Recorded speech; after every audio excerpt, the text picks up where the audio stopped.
I am Hatonn, and I greet you, my friends, in the love and in the light of our infinite Creator. It gives us great pleasure to greet each of you, and especially do we welcome to the one new to our group, and assure this entity that we are most honored to be able to share our thoughts with her at this time. My friends, we have always spoken to you of one very simple thought.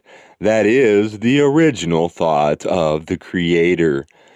This original thought is love. Thus, we bring to your peoples the love of the Creator. All that you see about you that is material is made of the material of love, which is light. And it is for this reason that we greet you in love and in light. We speak always to that point and attempt in many different ways to approach it according to your various circumstances. Tonight, we would approach this understanding of love by speaking to you of a concept which is generated by your peoples. That concept is security. Among your peoples, my friends, it is understood that security is desirable, and yet rare is the person that feels secure. Where is security to be found, my friends? Is it to be found in the accumulations of your worldly goods? It would seem that this is not the case, for there are many among your peoples who have amassed a comfortable amount of worldly goods, and yet are painfully insecure. Is it the occupation of your hours, of what you call work, that gives you security? This seems to be a widespread concept among your peoples, that what an entity does lends to that entity reality, which the entity alone does not have.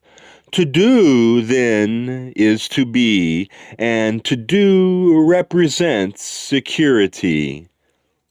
And yet, if an entity is at all thoughtful, this security too will pale, for it will become clear as experiences accumulate for an entity that she is more than what she does, and thus this security too will vanish. We have often asked you to meditate, my friends, and we suggest it once again in this regard, for there is only one security, that is the knowledge of the nature of yourself. To know that you are not a transient being is to be secure.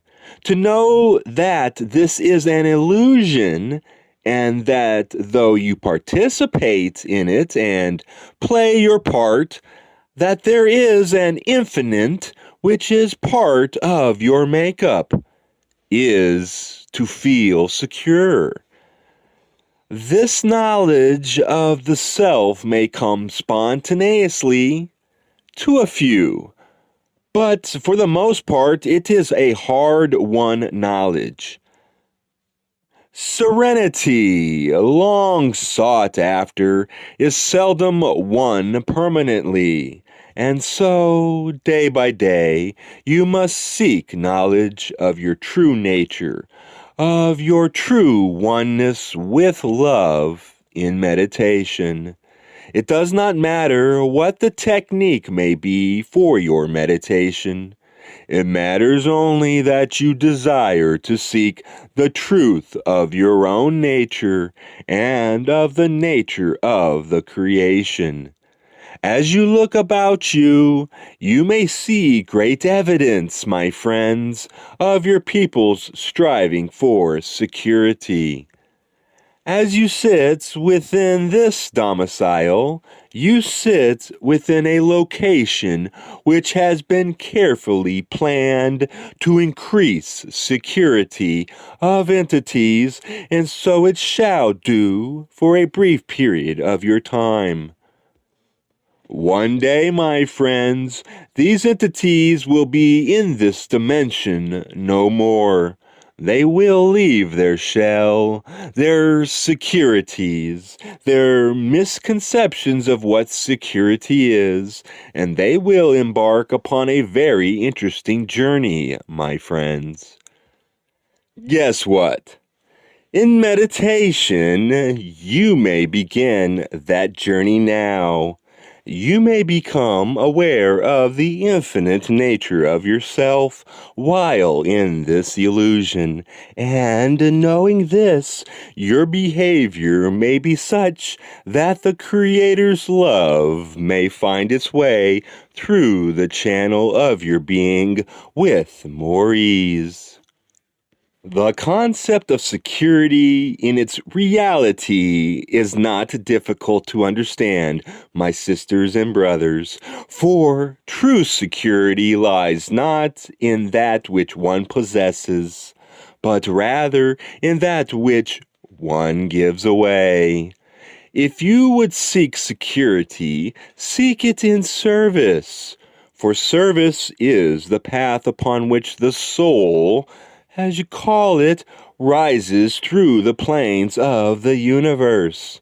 As one performs a service, either in the path of service to oneself or in service to others, his/her act functions as a sort of solvent, which reduces his or her density just as water, for example, will dissolve away crystalline forms that might be adhering to a less solid formation, thus freeing it of unnecessary weight and rigidity which might be holding it back.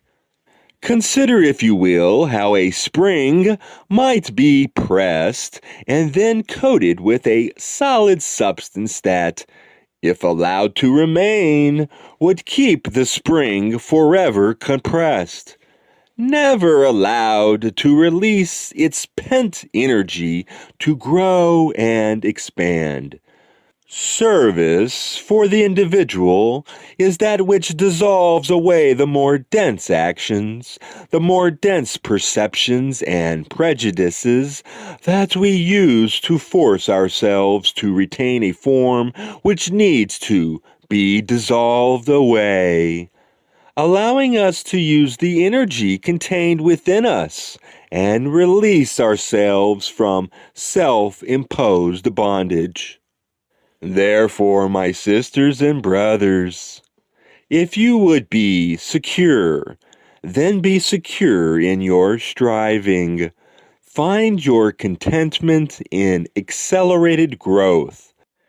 Hitch your wagon, as the saying goes, to the nearest star and let it bear you where it will, as ever onward and ever upward.